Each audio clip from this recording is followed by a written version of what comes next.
Kamusta mga ka-fam? Welcome back sa inyong paboritong channel. Kung hindi pa kayo nakasubscribe, ano pang hinihintay nyo?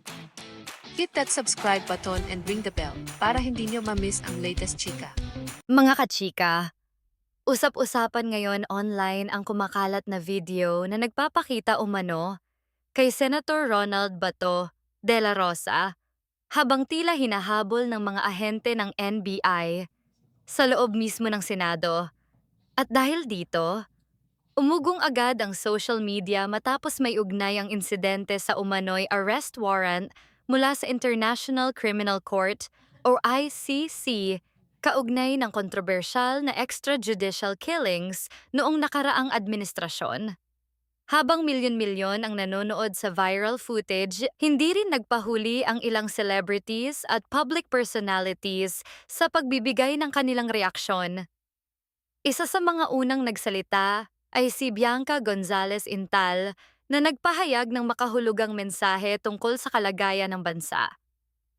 Ayon kay Bianca, ang gusto lang naman ng mga Pilipino ay mapagaan ang buhay, na ang buwis na kinakaltas sa araw-araw at sa sweldo ay maibalik sa paraan ng serbisyong pampubliko. Dagdag pa niya, ano pa raw ba ang kailangang mangyari para magkaroon ng sistema at lideratong tunay na para sa taumbayan? Samantala, may ilan namang celebrities na hindi napigilang gawing katatawanan ang tila political drama na ito. Singer-actress na si Julie Ann San Jose ay nagpost lamang ng sunod-sunod na clown emojis na agad namang ikinatawa ng netizens. Habang si Joy Barcoma naman ay diretsahang nagsabi ng "Welcome to Philippine Circus." At hindi pa doon nagtapos dahil dinagdagan pa niya ito ng "I wanna be a tutubi na walang tinatagong bato." Mga kachika, mabilis itong naging viral dahil marami ang nagsabing tila sumasalamin ito sa pagod at frustration ng publiko sa paulit-ulit na kontrobersya sa politika. Dahil naman sa tila taguan na naganap, napatanong din si radio personality na si DJ Chacha. Lalabas pa ba si Bato ng Senado o dyan na magtatago dahil maugong pa rin ang arrest warrant ng ICC? Habang si Jake Ejercito naman ay nagpatawa rin online matapos magbiro ng Strava reveal naman Jansen.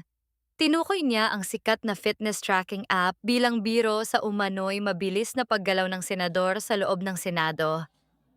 Maging si Bea Binene ay hindi rin napigilang mag-react at simpleng sinabi sa kanyang ex account, "Oh me, God bless the Philippines."